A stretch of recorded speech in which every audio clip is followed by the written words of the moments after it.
3RR news కి స్వాగతం. వార్తల ముందుగా ముఖ్యాంశాలు. అక్టోబర్ 3వ తేదీ నుంచి జరగనున్న దేవి శరన్నవరాత్రులు ముఖ్యమంత్రి నారా చంద్రబాబు నాయుడిని ఆహ్వానించిన దేవాదాయ శాఖ మంత్రి ఆనం రామనారాయణ రెడ్డి.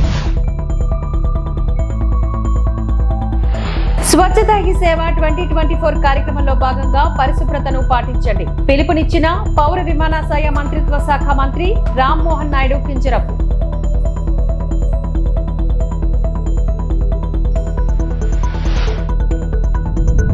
శ్రీవారి లడ్డూ ప్రసాదంపై చంద్రబాబు చేసిన వ్యాఖ్యలను ఖండించిన సుప్రీంకోర్టు.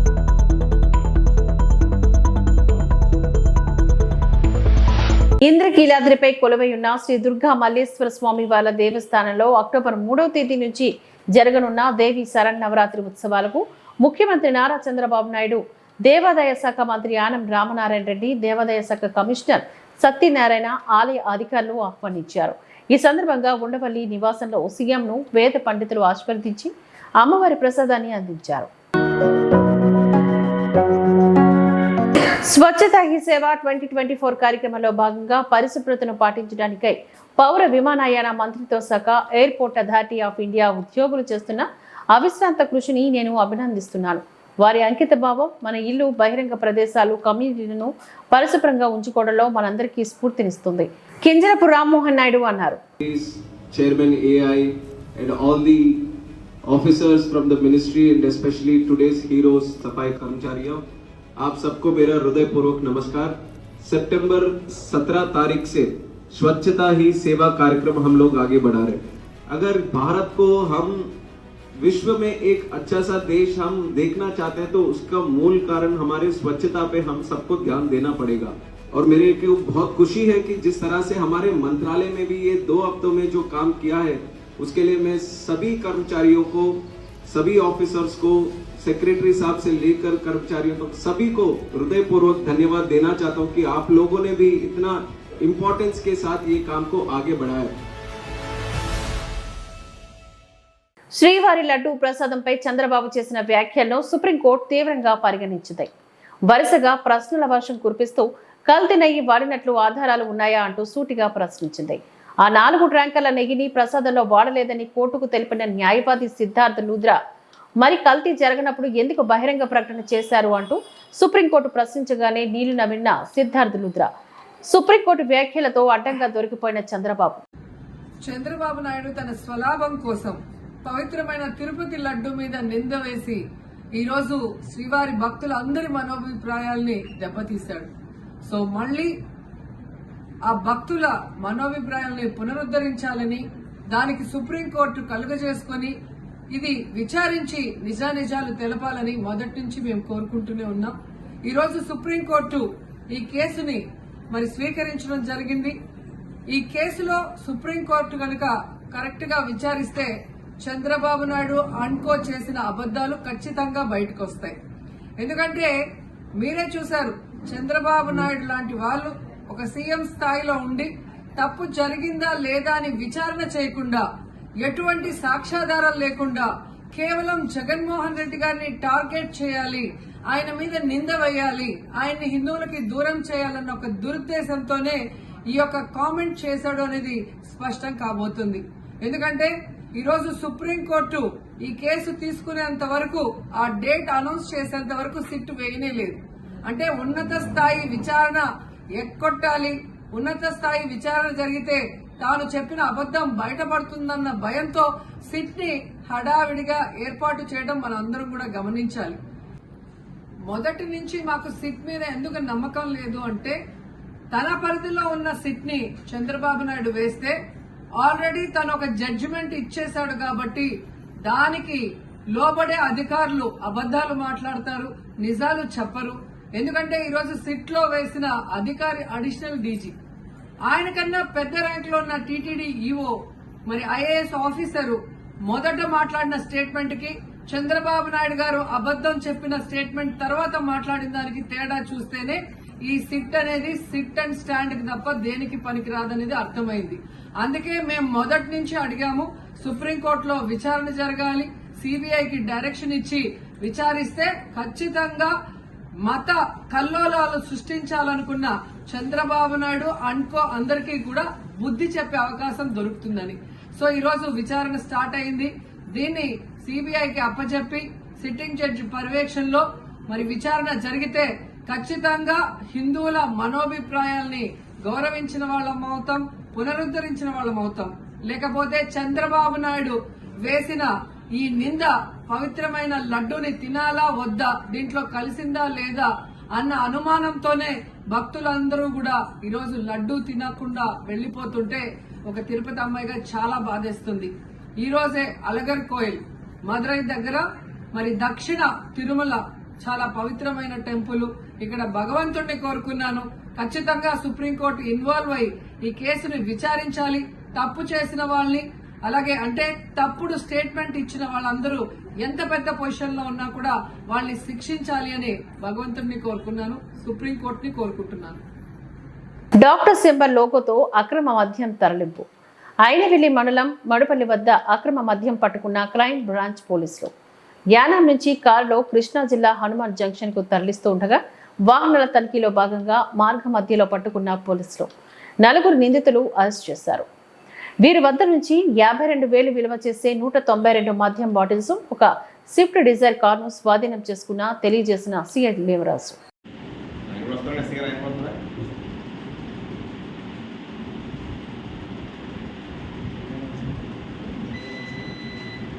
మొత్తం 190 అండి. 192 ఎంత కాస్ట్ ఎంత?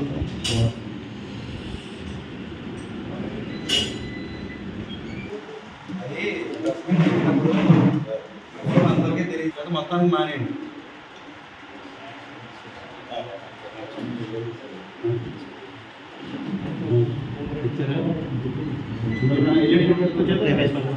ముందు పెట్టేసి కూర్చోబెట్టలేదు సార్.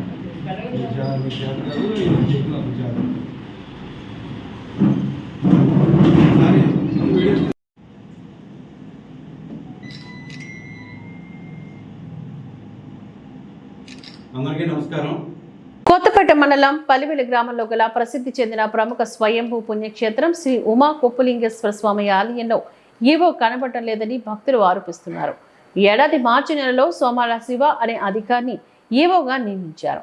అయితే గడిచిన 6 నెలల్లో ఆయన ఆలయానికి 4 నుంచి 5 సార్లు మాత్రమే ఆలయంలో కనిపించారని భక్తులు చెబుతున్నారు.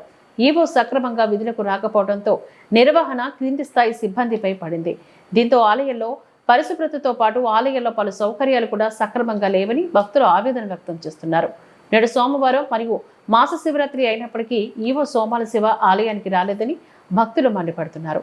అటు స్వామివారికి అందించే సేవలు కూడా తూతూ మంత్రంగానే అందుతున్నాయని భక్తులు కలత చెందుతున్నారు. రాష్ట్ర వ్యాప్తంగా ప్రాముఖ్యత పొందిన దేవాలయానికి ఈ పరిస్థితి ఏంటని భక్తులు, స్థానికులు ప్రశ్నిస్తున్నారు. అయితే పలివెల శివాలయంలో రెగ్యులర్ అధికారిగా ఉన్న ఈవో సోమాల శివ నిర్దవోల్లోని ఓ దేవాలయానికి కూడా ఇన్ఛార్జిగా కూడా బాధ్యతలు నిర్వహిస్తున్నట్టుగా ఆలయ సిబ్బంది తెలియజేశారు. విధులకు హాజరు కాకుండా డుమ్మా కొడుతున్న ఈవో స్థానంలో నూతన ఈవోని నియమించి ఆలయ పేరు ప్రతిష్టను కాపాడాలని భక్తులు కోరుతున్నారు.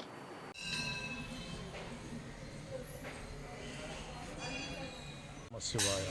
నా పేరు చీకట్ల ప్రసాద్, మాది కొత్తపేట.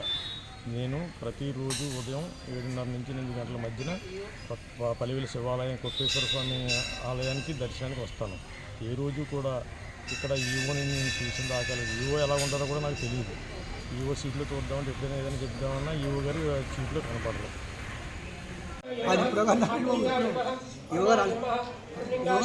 రారండి అలా ఇప్పుడు ఇవాళ మహాశివరాత్రి కదా రావట్లేదా అలా? Okay sir. జీతాలు పెంచకపోతే సీఎం ఇంటిని ముట్టడిస్తాం, వాలంటీర్లు హెచ్చరిక. గుంటూరు కలెక్టర్ కార్యాలయం వద్ద ఆంధ్రప్రదేశ్ వాలంటీర్స్ అసోసియేషన్ సోమవారం నిరసన కార్యక్రమాన్ని చేపట్టింది. ఇందులో భాగంగా అసోసియేషన్ రాష్ట్ర కార్యదర్శి చైతన్య మాట్లాడారు. చంద్రబాబు ఇచ్చిన హామీలకు గాను అనుగుణంగా వాలంటీర్లకు ఉద్యోగ భద్రత కల్పించాలని, 10,000 రూపాయల జీతం ఇవ్వాలని డిమాండ్ చేశారు. ఏవైఎఫ్ జిల్లా కార్యదర్శి వలి ఈ సందర్భంగా మాట్లాడుతూ వాలంటీర్లకు న్యాయం చేయని పక్షంలో సీఎం ఇంటిని ముట్టడిస్తామని హెచ్చరించారు. పాడేరులోని 11 మండలాల వాలంటీర్లు ఆందోళన బాటపట్టారు. సీఎం చంద్రబాబు ఎన్నికలు వచ్చిన హామీ మేరకు తక్షణమే తమ విధుల్లో తీసుకోవాలని నిరసన తెలిపారు. బకాయి పడ్డ 3 నెలల జీతాలను కూడా ఇవ్వాలని అన్నారు.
తొలగించిన మధ్యాహ్న భోజన కార్మికులను విధుల్లోకి తీసుకోవాలి అంటూ నందిగామ ఆర్డీఓ కార్యాలయం వద్ద రిలే నిరాహార దీక్షలు చేపట్టారు.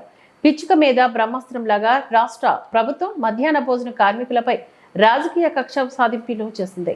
ఈ సందర్భంగా సిఐటియు ఎన్టీఆర్ జిల్లా కార్యదర్శి కె గోపాల్ మాట్లాడారు. మధ్యాహ్న భోజన పథకం కార్మికులు గత 23 సంవత్సరాలుగా ప్రైమరీ, అప్పర్ ప్రైమరీ, హై స్కూల్లో విద్యార్థులకు గాను ప్రభుత్వ మెనూ ప్రకారం ఆహారాన్ని వండి పెడుతున్నారు. వీరంతా బడుగు బలహీన వర్గాలకు చెందిన మహిళలే. కూరగాయలు, నిత్యావసర సరుకుల ధరలు రోజురోజుకి పెరిగిపోతున్నాయి. మౌలిక సదుపాయాలు సక్రమంగా లేకపోయినా, ప్రభుత్వం నుంచి బిల్లులు సకాలంలో రాకపోయినా అప్పులు తెచ్చి ఆర్థికంగా అనేక ఇబ్బందులు పడుతూ వంట చేసి పెడుతున్నారు. అనేక సంవత్సరాలుగా దీనిని నమ్ముకొని జీవిస్తున్నారు. అయితే నూతన ప్రభుత్వం వచ్చిన తర్వాత నందిగామ రెవెన్యూ డివిజన్ పరిధిలోని వివిధ మండలాల్లో ప్రస్తుతం పనిచేస్తున్న మధ్యాహ్న భోజన పథకం కార్మికులకు శానిటేషన్ వర్కర్లను, వాచ్మెన్లను పని నుంచి బలవంతంగా తొలగిస్తున్నారు. తొలగించిన మధ్యాహ్న భోజన కార్మికులు విధుల్లోకి వెంటనే తీసుకోవాలి. తొలగించిన మధ్యాహ్న భోజన కార్మికులు విధుల్లోకి వెంటనే ఆపాలి. మధ్యాహ్న భోజన కార్మికులపై రాజకీయ వేధింపులు ఆపాలి. మధ్యాహ్న భోజన కార్మికులపై రాజకీయ వేధింపులు. తొలగించిన మధ్యాహ్న భోజన కార్మికులు విధుల్లోకి వెంటనే తీసుకోవాలి. తొలగించిన మధ్యాహ్న భోజన కార్మికులు విధుల్లోకి వెంటనే ఆపాలి. కార్మికులపై రాజకీయ వేధింపులు ఆపాలి. కార్మికులపై రాజకీయ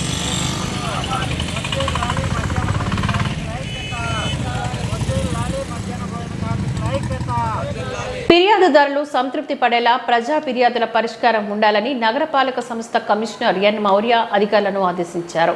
సోమవారం నగరపాలక సంస్థ కార్యాలయంలో ప్రజా ఫిర్యాదుల పరిష్కార వేదిక కార్యక్రమాన్ని నిర్వహించారు. ఈ పరిష్కార వేదిక కార్యక్రమంలో 47 వినతులు వచ్చాయి.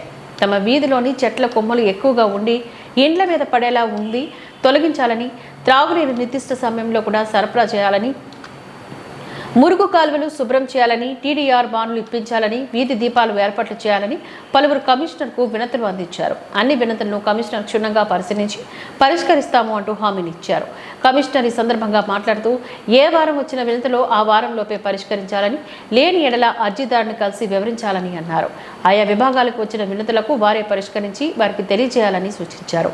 ఈ కార్యక్రమంలో అదనపు commissioner Charan Tej Reddy, deputy commissioner Amarayya, superintendent engineer Mohan, municipal ఇంజనీర్లు తులసి కుమార్, గోమతి, డిగిలు secretary Radhika, ACP Balaji, Ramana, revenue officer Sethu Madhav, fire officer Srinivasulu, manager Haseem, accountant Ramesh, veterinary officer Nagendra, sanitary supervisors Chenchaiah, Sumathi తదితరులు పాల్గొన్నారు. తిరుమల శ్రీవారి లడ్డూ ప్రసాదంలో జంతువుల కొవ్వు నూనెలతో లడ్డూ తయారు చేసి స్వామివారికి నివేదించి అపవిత్రం చేసి ప్రపంచవ్యాప్తంగా ఉన్న స్వామివారి భక్తుల మనోభావాలను దెబ్బతీసిన గత ప్రభుత్వ విధానాలకు వ్యతిరేకంగా ఆంధ్ర రాష్ట్ర ఉప ముఖ్యమంత్రి శ్రీ కొనిదెల పవన్ కళ్యాణ్ గారి పిలుపు మేరకు చందానగర్ పరిధిలో ఉన్న శ్రీ వెంకటేశ్వర స్వామి ఆలయాన్ని శుద్ధి చేసి ప్రత్యేక పూజలు నిర్వహించి ప్రాయశ్చిత దీక్షను నియోజకవర్గ ఇన్ఛార్జ్ డాక్టర్ మాధవరెడ్డి గారు చేపట్టడం జరిగింది.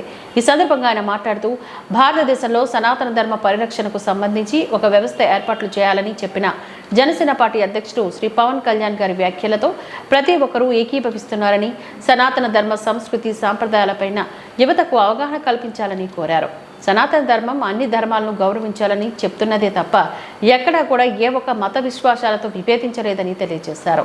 సనాతన ధర్మం పరిరక్షణకు ప్రతి ఒక్కరూ తమ తమ పరిధిలో మద్దతు తెలియజేసి ఈ విషయంలో కేంద్ర రాష్ట్ర ప్రభుత్వాలు కలిసి తక్షణమే సనాతన ధర్మ పరిరక్షణ వ్యవస్థ ఏర్పాట్లు చేసే విధంగా ఒత్తిడి తీసుకురావాలని వారు కోరారు. ఈ కార్యక్రమంలో జనసేన పార్టీ నియోజకవర్గ వివిధ డివిజన్ అధ్యక్షులు మరియు కోఆర్డినేటర్లు, వీర మహిళలు, కార్యకర్తలు, నాయకులు పాల్గొని విజయవంతం చేశారు.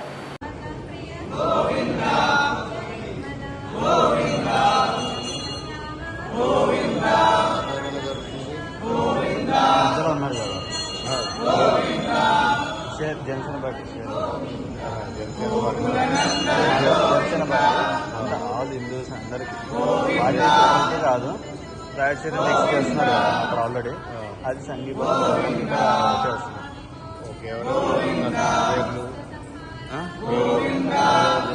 షేర్లింగంపల్లి డాక్టర్ మాధవరెడ్డి గారి ఆధ్వర్యంలో అవుతుంది. ఆయన మధ్యలో ఉన్నారు కదా పవన్ కళ్యాణ్ సనాతన ధర్మ రక్షణ board incharge MLA assembly constituency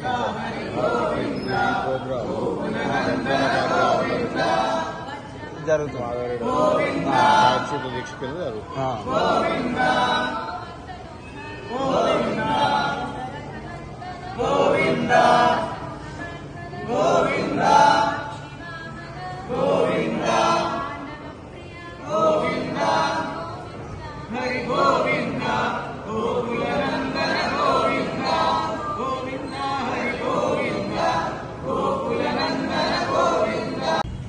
ఈరోజు చందానగర్ డివిజన్లో శ్రీ వెంకటేశ్వర స్వామి ఆలయంలో వెంకటేశ్వర స్వామి గుడి యొక్క మెట్లను శుభ్రం చేసి తర్వాత మా అధినేత శ్రీ పవన్ కళ్యాణ్ గారు చేసినటువంటి దీక్షకు మద్దతుగా ఈరోజు కార్యక్రమం చేయడం జరిగింది. ఈ కార్యక్రమం యొక్క ముఖ్య ఉద్దేశం ఏంటి అంటే మన తరతరాల నుంచి వస్తున్నటువంటి హిందూ ధర్మాన్ని కాపాడడం కోసం ఈ కార్యక్రమం చేయడం జరిగింది. హిందువులంతా కూడా ఒకసారి ఆలోచించాలి. అందరికీ భక్తి ఉంది, అందరికీ దేవుడు అంటే నమ్మకం ఉంది. కానీ మన సనాతన ధర్మానికి కానీ మన హిందువులకు కానీ ఇలాంటి ప్రాబ్లమ్స్ వచ్చినప్పుడు ఇలాంటి ఏర్పడినప్పుడు అందరం హిందువులందరం ఏకం కావట్లేదు. అందరం కూడా ఒకటి అయి సనాతన ధర్మం బోర్డు ఏర్పాటు చేయాలని దానికి మద్దతు ఇవ్వాలని కోరుతున్నాను. అంతేకాకుండా మీ గుళ్ళల్లో కానీ మీ ఇంట్లో కూడా అన్నింటిలో కూడా ఈ దీక్షకు మద్దతుగా సపోర్ట్ చేయాలని కోరుతున్నాము. ఎందుకు అంటే కొంతమంది పాపాత్ములు చేసినటువంటి పనికి వాళ్ళు చేసినటువంటి కల్తీ అన్నింటికి ఒకటే ప్రాయచిత్తం. నామస్మరణే మనం ప్రాయచిత్తం కాబట్టి అమ్మవారి నామస్మరణ కానీ కలియుగ వెంకటేశ్వర స్వామి నామస్మరణ కానీ దీనికి ప్రాయచిత్తం. దీనికి వాళ్ళు చేసిన వాటికి ఆల్టర్నేట్ ఒకటి మార్గం. ఈ వచ్చే వారం రోజులు కూడా మనం షేర్లింగంపల్లి నియోజకవర్గంలో ఉన్నటువంటి అన్ని గుళ్ళల్లో కూడా ఇలాంటి ప్రాయచిత్త దీక్షకు మనం సపోర్ట్ చేద్దాము. చేసి గుళ్ళను శుభ్రం చేయడము, ప్రత్యేక పూజలు చేయడం అంటే నిర్వహించాలని మేము జనసేన పార్టీ నుంచి షేర్లింగంపల్లి ప్రజలందరూ కూడా కోరుతున్నాము. అంతేకాకుండా మన హిందూ ధర్మంలో మేము చెప్పేది సనాతన ధర్మం అంటే ఏదో ఒక హిందువులకు సంబంధించింది కాదు. సనాతన ధర్మం ఏం చెప్తుంది అంటే మీరు ఏ ధర్మాన్ని కనుక ఆచరిస్తే ఆ ధర్మాన్ని ఆచరించండి, దాన్ని తరించండి అని చెప్తుంది తప్ప ఏదో హిందువులకు సంబంధించింది ఒకటే కాదు. మీరు ఏ ధర్మాన్ని నమ్మితే ఆ ధర్మాన్ని ఫాలో అవ్వండి, కానీ పక్క మతం యొక్క వాళ్ళని ఇబ్బంది పెట్టొద్దనేది సనాతన ధర్మం యొక్క ముఖ్య ఇంటెన్షన్. ఈ సనాతన ధర్మానికి బోర్డు ఏర్పాటు చేయడానికి మా అధినేత పవన్ కళ్యాణ్ గారు ఇనిషియేటివ్ తీసుకున్నారు. దాన్ని ఏర్పాటు చేయడానికి మీరందరూ కూడా సహకరిస్తూ మీ మద్దతు సోషల్ మీడియా నుంచి కానీ మీకు ఏ విధంగా మీరు పాజిటివ్ అయితే ఆ విధంగా మీరు సపోర్ట్ చేస్తారని కోరుతున్నాను. థ్యాంక్ యూ అండి. గోవిందా గోవిందా గోవిందా సేవ్ సనాతన ధర్మ, సేవ్ సనాతన ధర్మ, సేవ్ సనాతన ధర్మ, సేవ్ సనాతన ధర్మ. కావాలి కావాలి కావాలి కావాలి కావాలి కావాలి సేవ్ సనాతన ధర్మ, సేవ్ సనాతన ధర్మ, సేవ్ సనాతన ధర్మ, సేవ్ సనాతన ధర్మ. ధర్మో రక్షితి రక్షితః, ధర్మో రక్షితి రక్షితః, ధర్మో రక్షితి రక్షితః, ధర్మో రక్షితి రక్షితః. జై హింద్, జై హింద్. ఎన్టీఆర్ జిల్లా వైఎస్ఆర్ కాంగ్రెస్ పార్టీ అధ్యక్షులుగా నియమితులైన దేవినేని అవినాష్ ఆధ్వర్యంలో కే హోటల్ నందు నిర్వహించిన సమావేశంలో ఎన్టీఆర్ జిల్లాలో వివిధ నియోజకవర్గాల వైఎస్ఆర్ కాంగ్రెస్ పార్టీ సమన్వయకర్తలు ఎమ్మెల్సీలతో కలిసి పాల్గొన్న జగ్గైపేట నియోజకవర్గ వైఎస్ఆర్ కాంగ్రెస్ పార్టీ సమన్వయకర్త తన్నీరు నాగేశ్వరరావు దేవినేని అవినాష్ కు వైఎస్ఆర్ కాంగ్రెస్ పార్టీ జిల్లా అధ్యక్షులుగా నియమించిన జగన్మోహన్ రెడ్డికి ధన్యవాదాలు తెలియజేశారు. నాపై నమ్మకం ఉంచి నన్ను జగ్గైపేట నియోజకవర్గ సమన్వయకర్తగా నియమించినందుకు గాను కృతజ్ఞతలు తెలిపారు. జిల్లాలో అందరం కలిసి పనిచేసి పార్టీకి పూర్వ వైభవం తీసుకొస్తామని చెప్పారు. ఎవరికి ఏ సమస్య వచ్చినా తాను నిత్యం అందుబాటులో ఉంటాను అంటూ హామీనిచ్చారు.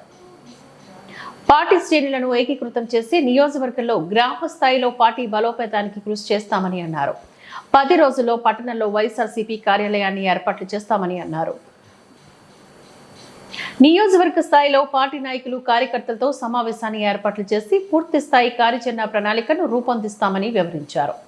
టీడీపీ కూటమి ఇచ్చిన హామీల అమలుతో పాటు ఆయా ప్రజా సమస్యలపై ప్రభుత్వాన్ని అడుగడుగునా వైఎస్ఆర్ కాంగ్రెస్ పార్టీ తరఫున నిలదీస్తామంటూ హెచ్చరించారు.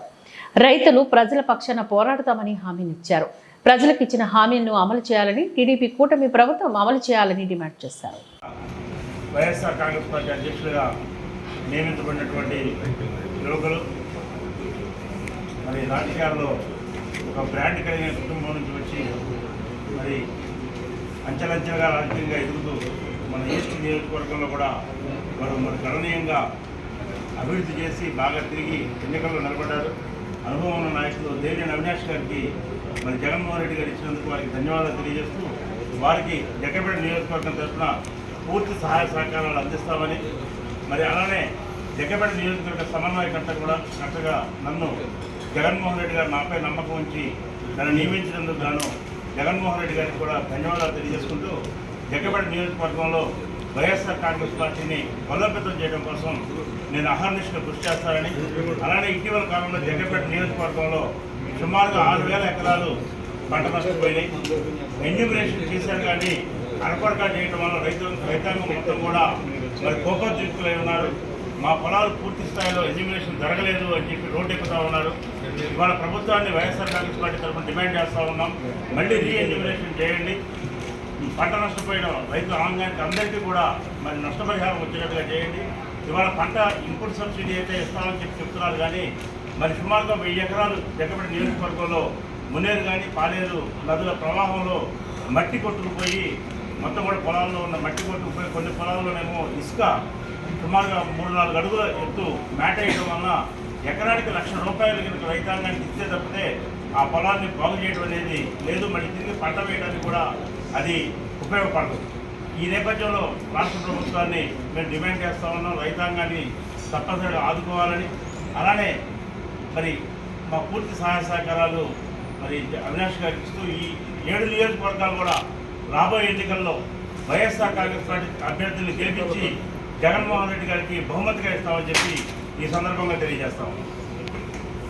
జగ్గైపేట పట్టణంలో హాస్పిటల్ డెవలప్మెంట్ కమిటీ సమావేశంలో పాల్గొన్న ఎమ్మెల్యే శ్రీరామ్ తాతయ్య పేదలకు మెరుగైన వైద్యం అందించాలి అని అన్నారు.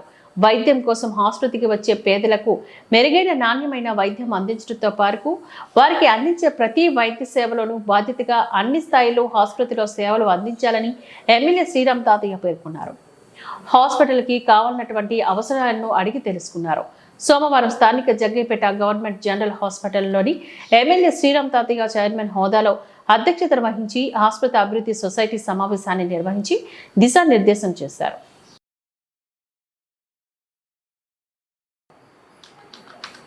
ఈ వార్తలు ఇంతటితో సమాప్తం. నమస్కారం.